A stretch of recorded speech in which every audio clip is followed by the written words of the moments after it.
démarrage a été, il a fallu pour le coup qu'on se réunisse quand même lundi avec les collègues pour justement mettre au point notre stratégie. L'idée de départ était d'utiliser les mails des parents, mais il y a une certaine instabilité dans les envois, retours de mails, etc. Donc on a décidé de monter un site, enfin disons un blog rapidement sous WordPress pour pouvoir avoir un lieu où déposer les documents, les explications et ce par classe avec une facilité euh, efficace, quelque chose d'assez simple, voilà, sur lequel les parents puissent se retrouver très très rapidement. Donc ce site on arrive sur la page d'accueil et simplement à cliquer sur la classe et des articles sont déposés. Alors les consignes qui ont évolué en fait depuis lundi, hein, mais les consignes étaient quand même de rester chez nous. Sauf qu'à Mirepoix, nous sommes école d'accueil pour les enfants de personnel de santé. Donc en fait depuis lundi, il y a une permanence à l'école, donc avec un roulement des enseignants, hein, puisque la priorité est donnée au confinement.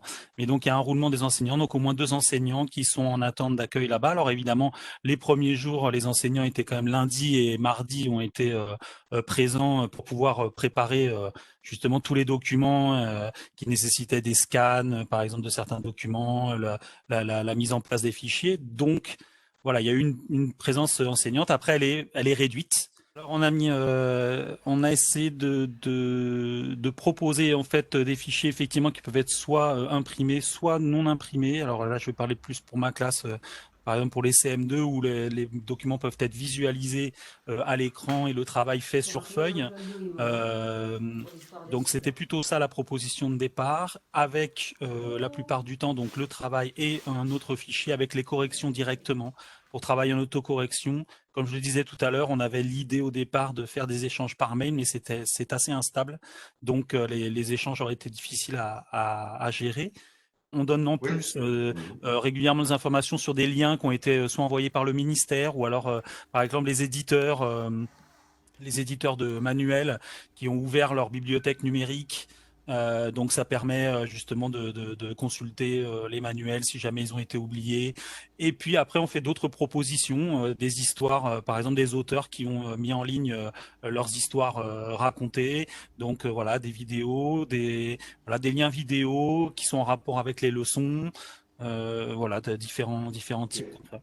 Après, on a eu quelques retours par mail justement de personnes qui ont demandé des éclaircissements sur la façon dont ça fonctionnait, ou alors qui n'avaient pas eu encore le lien, puisqu'on a eu des mails qui étaient envoyés en spam, donc bon, c'était un peu voilà, la communication était. Mais au fur et à mesure, les parents qui ont eu des soucis. Alors après, il faut aussi prendre en compte les parents justement qui n'ont pas forcément un accès informatique aisé. Donc on en a très peu sur l'école, en tout cas de ce que j'ai reçu en termes voilà lesquels m'ont contacté. Donc on a mis en place la possibilité. Donc on a imprimé les documents et la possibilité de venir les chercher soit à l'école. Alors là j'ai pu moi le porter dans une boîte aux lettres.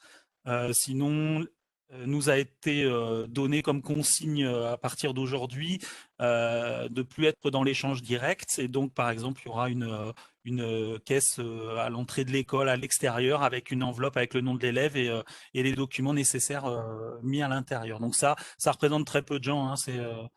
Là, ça représente deux ou trois familles, pas plus. La semaine dernière, on sentait que ça allait bouger. C'est d'ailleurs pour ça qu'on a lancé la vérification justement des emails de toutes les familles. Euh, et voilà, bon, après, bon, ça, en plus, tout s'est fait dans la précipitation. Non, on n'est pas forcément entraîné à cet enseignement à distance. Donc, nous, on est parti sur ce principe de fichier à télécharger. Je sais qu'après, sur les collèges et les lycées, enfin, selon les profs, il y en a qui commencent à faire des petits, soit des podcasts, soit des choses comme ça. Après, on n'est pas encore armés, nous, mais peut-être que cette expérience nous amènera à nous former autour de ce genre d'outils ou en tout cas de cette utilisation. À savoir déjà que le blog qu'on utilise, qui est vraiment très simpliste là, on s'en servira pour mettre en place justement le blog de l'école qui nous manquait puisque on en avait un avant et il a été déconnecté. Donc voilà, ça en tout cas va nous faire repartir sur le principe du blog qui nous servira d'échange avec les parents et d'exposition de ce qu'on peut faire à l'école. Mais après, effectivement, sur l'enseignement à distance, sur ces principes de vidéo, de podcast, de tout ça, on apprend un peu sur le tas, là.